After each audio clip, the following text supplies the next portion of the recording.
Fala pessoal, sejam todos muito bem-vindos a mais uma aula de Fisiologia do nosso curso do Zero ao CRM. Bom, e dando continuidade ao capítulo 25 agora, eu vou falar sobre o tema hiponatremia e hipernatremia, tá bom? Depois também a gente vai falar um pouquinho sobre edema. Claro que já são coisas mais patológicas, mas como o Guyton fala dessas peculiaridades que o capítulo traz, então eu quero trazer para vocês e já dar uma adiantada também para vocês entenderem o que pode acontecer em relação a esses acontecimentos aí. Combinado? Então, bora lá.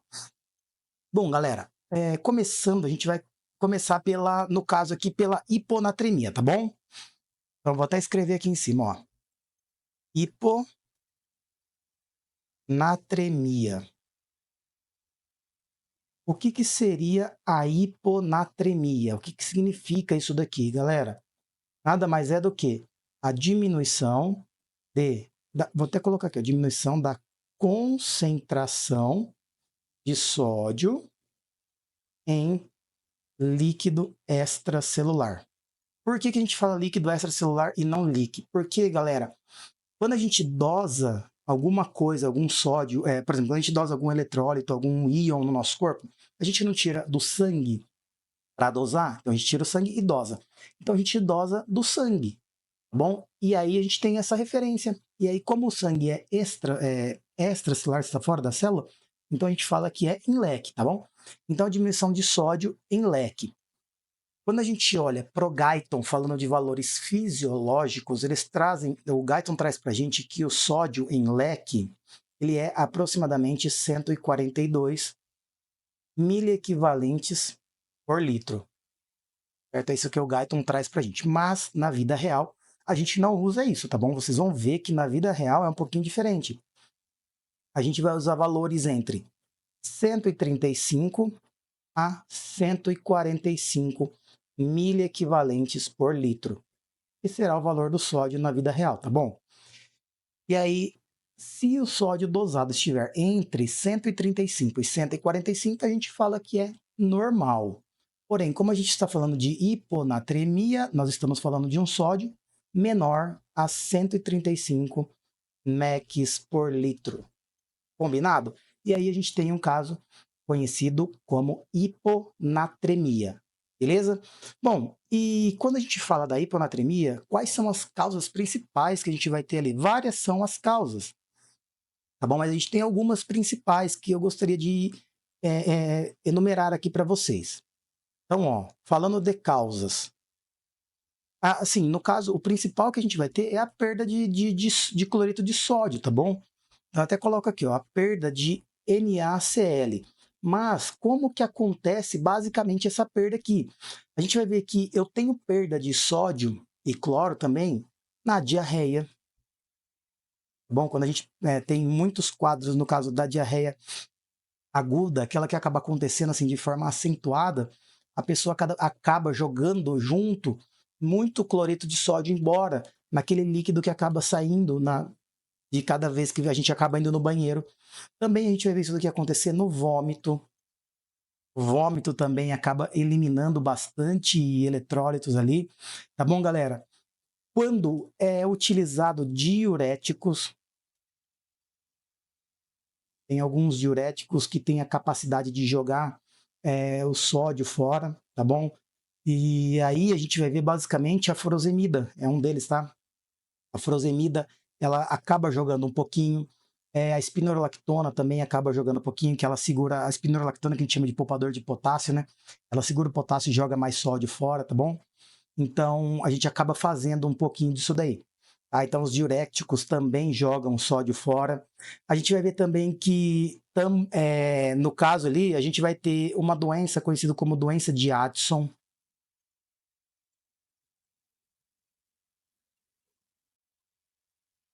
que fala basicamente, no caso aqui da doença de Addison, é uma insuficiência da nossa glândula adrenal. E quando acontece a insuficiência da glândula adrenal, a gente acaba desenvolvendo uma condição a qual não produz cortisol de forma adequada e não produz também a aldosterona de forma adequada. E lembra que a gente viu no capítulo 19 que a aldosterona ela atua nas células principais, lá nos túbulos renais, reabsorvendo sódio. Então acaba mandando sódio embora, tá bom? Então, essa daqui é uma das condições. Outra coisa também é o excesso de água. Olha só que interessante. Excesso de água. Por isso que a gente não pode exceder também o volume de água que o nosso corpo precisa. Às vezes a pessoa exagera, toma 10 litros de água por dia. Já vimos casos de pessoas que chegaram a falecer. Se não me engano, aconteceu no Mato Grosso do Sul. Uma mulher, uma moça, tomou 10 litros de tereré em um dia e acabou indo a óbito, porque ela acabou fazendo um excesso de água no corpo dela, tá bom? E o rim não conseguiu filtrar e ela acabou indo a óbito. Então, o excesso de água também é prejudicial e pode causar a hiponatremia. Porque se eu tomo muito água, eu aumento muito o meu volume de leque, diminuindo, então, assim, a osmolaridade de leque. Tá bom? Então, essas são, assim, algumas causas que a gente vai ter. Claro, tem outras aí, mas, assim, de uma forma bem sucinta. Não quero aprofundar muito porque isso é patológico, tá bom? Mas é legal de entender. E aí o que acontece? Quais são as consequências que a pessoa acaba apresentando em relação a essa queda do sódio no líquido extracelular do corpo dela? Eu vou até colocar aqui, ó, consequências. Pessoal, só para que vocês saibam, aqui eu estou tentando seguir uma sequencinha do Guyton, mas não é tudo que eu estou falando aqui está no Guyton, tá? A maioria das coisas, assim, tem muita coisa que eu estou falando aqui é de fora, porque como é mais patológico, então eu já uso mais do que a gente conhece no dia a dia, do que eu vi em fisiopato, tá bom? Então tem algumas coisas que vocês vão ver que não batem muito, mas no final o entendimento é o mesmo, combinado? Então, as consequências que a gente vai ter dessa deficiência de sódio no nosso líquido extracelular, dessa hiponatremia, principalmente a principal de todas aqui, ó, edema cerebral. E é ele que é o cara que mais vai sofrer. A gente vai ver que o sistema nervoso é o cara que mais sofre, tá bom? O que é o edema cerebral? O cérebro, ele incha, tá bom? O cérebro vai inchar. E a partir do momento que o cérebro incha, ele tem algumas... Ele começa a apresentar, a pessoa começa a apresentar alguns sintomas, tá bom? No caso, por exemplo, aqui, ele pode ter convulsão, ele pode apresentar coma, ele pode apresentar letargia, a pessoa fica lenta, irritabilidade. Bom, agora muita gente aqui nessa fase, nesse ponto aqui vai falar assim, já vai usar uma desculpa, né? Ah, eu sou irritado porque eu não tenho sódio no meu corpo, então eu vou começar. Brincadeira, pessoal, não é isso daí, tá bom? Essas são algumas alterações que acontecem mais leve um pouco, tá? Pensando em convulsão e coma, ainda são um pouco leves. Porque pode ter uma condição que, se o edema for muito importante, a gente vai dar o nome de herniação uncal. E no caso o cérebro ele vai inchar tanto, que ele não vai caber dentro do crânio. E a gente tem um forame apenas por onde o cérebro poderia tentar sair, que é o forame magno. E aí o que vai acontecer? O cérebro ele tenta sair pelo forame magno, só que ele fica preso. E a parte que vai ser comprimida ali, que vai sofrer mais, é a parte do bulbo. Tá bom, galera? É a parte do bulbo, da ponte ali, que é onde fica o nosso centro vasomotor e o nosso centro respiratório. E aí a pessoa ela pode acabar ela pode acabar até evoluindo para uma parada cardiorrespiratória por causa de uma herniação a nível do sistema nervoso central que está tentando sair pelo forame magno. Então é complicado, dependendo do grau de hiponatremia aí, porque a gente define a hiponatremia como moderada, leve, moderada e grave, né? Severa. Severa é para baixo de 121 ali, se não me engano. Quando um sódio for menor a 121, em leque, 120, 121, tá? Milha equivalentes por litro. Aqui eu acho que é o ponto de corte, se eu não me engano, para que se torne já severa, tá bom? Então tem que tomar cuidado com isso daí. Beleza, galera? Então, assim, de uma forma bem sucinta, tá? Mas peguem mais nesses caras aqui, nos mais leves um pouquinho. Bom, e a partir do momento que acontece isso daí, como que o nosso corpo ele consegue promover um ajuste? E aí a gente vai ver que eu tenho um ajuste fisiológico, tá bom? Porém, às vezes o ajuste fisiológico ele demora, ele é um pouquinho lento. E por isso, às vezes, a gente tem que acabar entrando com medidas salvadoras, que aí seria o ajuste não fisiológico. E quem participa desse ajuste não fisiológico somos nós, médicos, tá bom? Então, falando de ajuste fisiológico, o que o corpo vai fazer? Olha só que legal, cara. Vou colocar aqui, ó, ajuste fisiológico. O corpo é muito perfeito, gente, é muito lindo. Então, vamos lá. O que vai acontecer? Pensem, eu vou tentar desenhar um cérebrozinho aqui. Não zoem do meu cérebro, tá? o cérebrozinho, que é algo mais ou menos assim, ó. É bem feinho, mas tudo bem. Bom, galera, quando a gente tem o nosso cérebro ali, e eu tenho esse estado de hiponatremia, diminuiu o sódio de leque, tá bom? Diminuiu o sódio de leque. E aí vamos supor, tá? Vamos supor que o sódio em leque agora está em 120 miliequivalentes por litro. O meu corpo, muito inteligente, para tentar compensar isso daí, ele vai promover alguns ajustes. Por quê? Agora a gente vai ver que gerou uma desproporção entre líquido intracelular e líquido extracelular. Porque quando acontece isso daqui, a gente vai ver que líquido vai ter uma maior concentração de solutos, tá bom? Isso é o que acontece, ó. O líquido ele tem uma maior concentração de solutos. Isso daqui, no caso, quando a gente falou das consequências dele, só para vocês entenderem, é isso que acaba acontecendo, tá? Então, pensa comigo, ó. Eu perdi sódio em leque, líquido vai ficar com maior concentração de solutos. Isso daqui vai fazer com que a água passe de líquido passe de leque para líquido, tá bom? É isso que acontece. Por quê? Pensa na minha célulazinha, ó. Agora, eu perdi sódio, então a célula está cheia de soluto e sódio com pouco, né? O que vai acontecer com a água? Ela começa a entrar na minha célula. E por isso que começa a gerar esse edema, porque quem é o principal cara que vai sofrer? Sistema nervoso. Então, os neurônios começam a inchar, o meu cérebro começa a inchar, começa a promover um edema cerebral. Tá bom? Então eu tenho um edema cerebral e o cérebro vai ficar inchadão. Porém, quando a gente fala de ajuste fisiológico, que é um carinha bonitinho, lindo que a gente tem ali, é a capacidade do meu próprio cérebro, do meu neurônio mesmo, de se adaptar a essa condição aí.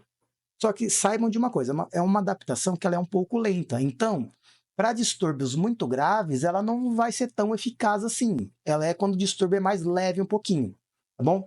E o que acontece? Quando eu tenho essa condição acontecendo aqui, ó, o meu cérebro ele tem a capacidade de doar alguns componentes para líquido extracelular, tá bom? Então a gente vai ver que o neurôniozinho lá dentro do cérebro, ele começa a doar para leque sódio, potássio, tá bom? Ele começa a doar cloro, glutamato. E aí, com essa doação que acontece do neurônio jogando essas partículas para líquido extracelular, eu consigo equilibrar a osmolaridade entre os dois meios. Até então, quando aconteceu a hiponatremia, o neurônio, o líquido intracelular, fica com uma maior osmolaridade, tá bom? Porque ele tem uma maior concentração de solutos. A partir do momento que ele começa a doar sódio, potássio, cloro e glutamato, a osmolaridade meio que se equipara, ela volta para os 300 para cada lado ali. E aí fica bonitinho, aí a água ela fica passando de um lado para o outro, bem bonitinho. Esse é um ajuste que acaba acontecendo. Depois que a pessoa começa a beber água de novo, começa a se hidratar e tudo mais, e vai indo, esse sódio, cloro, potássio, tudo volta, acaba voltando e se equilibrando novamente na célula. Só que esse é um ajuste fisiológico, e gravem aí, galera, esse ajuste ele é lento. Bom, ele é um ajuste muito lento. Ele é muito bom, perfeito, mas ele é lento. E aí a gente tem que entender que esse ajuste não pode ser rápido. Porque se ele fosse rápido, ia dar merda, tá bom? Ia dar ruim isso daqui. Tá? Então, pensando em ajuste fisiológico, é isso que acaba acontecendo. Espero que vocês tenham entendido isso daqui. Não é tão difícil, mas espero que vocês tenham entendido. Agora, quando a gente fala de ajuste não fisiológico, vamos lá. Vou até colocar aqui, ó. Ajuste não fisiológico. Esse cara aqui, quem entra em ação é a gente, é um médico. Esse cara somos nós, tá bom? É o médico, o frangão de quermesse, né? Brincadeiras à parte, vamos lá, galera. O que acontece aqui, ó? O médico, ele vai fazer esse ajuste não fisiológico quando o paciente apresenta uma hiponatremia muito severa. Não, ficou feio esse cérebro aqui, vamos tentar fazer um mais bonitinho. Aí, mais ou menos assim, tá bom? E aí, o que acontece? Vamos supor que o cara ele apresentou uma diminuição de sódio em leque. Só que importante agora, tá? Vamos falar que o cara tá com o sódio de leque em 110 miliequivalentes por litro. Muito importante isso daqui. Muito forte esse distúrbio que está acontecendo. Aqui o que que acontece, galera? Pensem comigo, agora é raciocínio lógico. O cérebro ele vai tentar fazer aquela compensação, tá bom? O cérebro ele vai tentar fazer a compensação. Então, o neurôniozinho começa a doar lá sódio, potássio, cloro, glutamato, bom? Doa todo mundo lá para fora. E aí ele equipara as concentrações, tá bom? Então ele deixa Lic e Lec com a mesma osmolaridade. Então, ó, Lic e Lec ficam meio que isosmóticos ali, mas aí, olha só que interessante, eu tive que tirar íons de dentro do meu neurônio. Meu neurônio está devendo íons agora. Estou devendo íons para o meu neurônio, eu tenho que devolver para ele isso daí. E aí, o que que acontece? Pensem comigo, se eu faço um ajuste muito rápido, e olha só, pensem comigo, ó. Coloquem aqui, muito rápido desse distúrbio aqui, de repente ele estava com 110, eu vou lá e dei uma solução hipertônica para esse paciente, tá? Um soro a 0,45, ou um fisiológico mesmo, e em questão de 2 horas, eu coloquei de 110, eu voltei esse cara para 140 mEq por litro. Tá? Vamos supor que isso daqui aconteceu em 2 horas. Bom, eu devolvi ele para o valor normal. Galera, entendam uma coisa. Quando eu faço isso, eu estou jogando um líquido com muitas partículas em líquido extracelular. E aí pensa comigo, ó, eu tenho um neurônio que doou algumas partículas para Lec. Então estava todo mundo meio que equiparado ali, tá bom? Quando eu jogo esse líquido aqui em Lec com muitas partículas, eu vou aumentar demais, demais, demais, demais a concentração que eu vou ter, galera, no caso aqui, o concentrado de íons no meu líquido extracelular, tá bom? E aí, o que eu falei para vocês? Lembrem-se que a água, ela passa facilmente sobre a membrana, mas esses íons que estão aqui fora, eles têm dificuldade para entrar na minha célula. Vão entrar com dificuldade. E aqueles caras que foram doados, eles não conseguem voltar de uma vez para dentro do meu neurônio, tá bom? Eles vão começar a voltar lentamente para dentro do meu neurônio. E isso pode gerar uma catástrofe, tá bom? Por quê? Quando eu faço isso e aumento muito a osmolaridade, isso aqui é falando em ajuste rápido, tá bom? Eu aumento muito a osmolaridade de Lec. Então, Lec fica com uma maior osmolaridade. Fazendo Lec com uma maior osmolaridade, o que vai acontecer com a água? Ela vai sofrer uma osmose, só que ela vai começar a sair da minha célula para líquido extracelular. E essa célula, então, ela vai começar a encolher. Ela começa a encolher. E olha só a importância que a gente tem em conhecer isso daqui, a importância de conhecer isso daqui. Porque é o seguinte, ó. Pensa que aqui, galera, nesse desenho que eu acabei de fazer para vocês aqui, ó, seria o nosso neurônio em um corte, uma secção transversal. Então pensa aqui, ó, só para vocês relembrarem, tá? Eu tenho o meu neurôniozinho e ele tem o axon que se continua ali, tá bom? O axon ele é revestido por bainhas de mielina. Bom, pensa que eu fiz uma secção transversal ali, tá? E aí eu tô vendo agora de frente esse carinha, mesma coisa que a gente faz nos capilares, nos vasos lá, né? Tô vendo de frente. O que eu teria aqui, ó? Nessa parte mais central, eu vou ter o meu axon. Bom, eu tenho o axon aqui, que é aquele rabinho que continua o nosso neurônio. Na parte mais externa aqui, ó, nessa parte mais externa, eu tenho a minha bainha de mielina. Olha que interessante, eu tenho a bainha de mielina. Bom, isso daqui em uma condição normal. Vou colocar aqui, ó, em uma condição normal. Quando acontece isso daqui, ó, que a gente acabou de falar da célula encolher, do meu neurônio encolher, o que vai acontecer? Basicamente, o contrário, o oposto, tá bom? Olha só que loucura.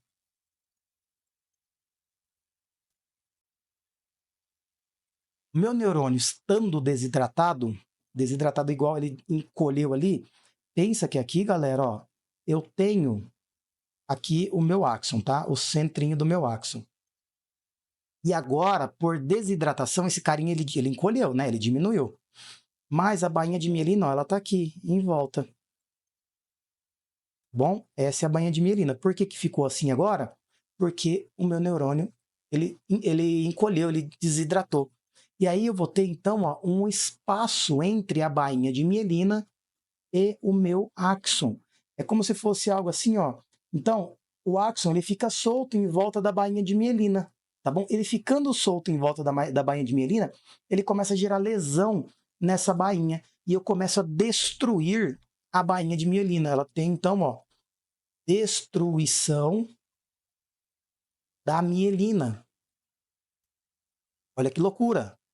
E a gente vai dar o nome para isso daqui de desmielinização. Desmielinização. Galera, eu estou destruindo bainha de mielina, tá bom? E aí a gente vai ver que algo importante acontece, porque na ponte é onde eu tenho a maior concentração de bainhas de mielina. Se eu tenho uma destruição muito grande, eu gero uma condição conhecida como mielinólise pontina. Vou até escrever aqui embaixo para vocês, ó.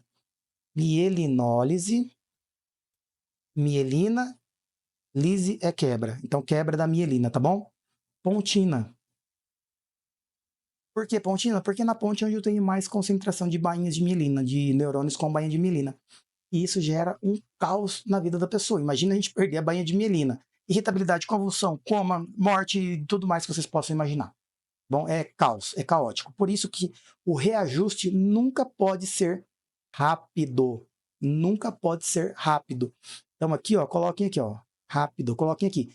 Nunca, nunca, coloquem assim, nunca pode ser rápido. Marquem isso daí, façam um alerta, tá bom?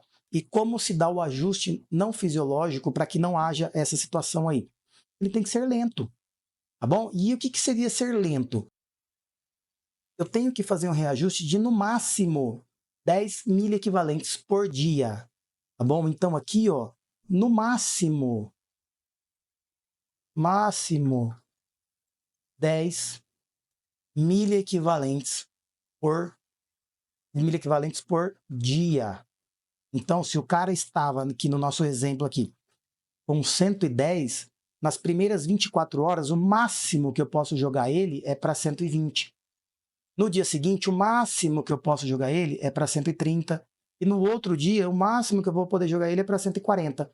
Tem gente ainda que até gosta de colocar até menos que esse valor, tá bom? Algumas literaturas falam até que você pode passar um pouquinho, colocar 12, mas não é seguro, é meio que arriscado. Então, é preferível a gente manter os 10 ali. Tem algumas literaturas que falam até 8 por dia, tá bom? Corrigir até 8 miliequivalentes por dia. Até 10 é seguro, dá para fazer. Combinado, pessoal? Então, assim a gente fecha essa condição de hiponatremia. Não vou entrar a fundo qual tipo de soro, como que eu vou tratar, como que eu vou fazer, se é assim, não é, os cálculos que a gente tem que fazer para correção, para ver volume de água total, volume de sódio e tudo mais. Não quero.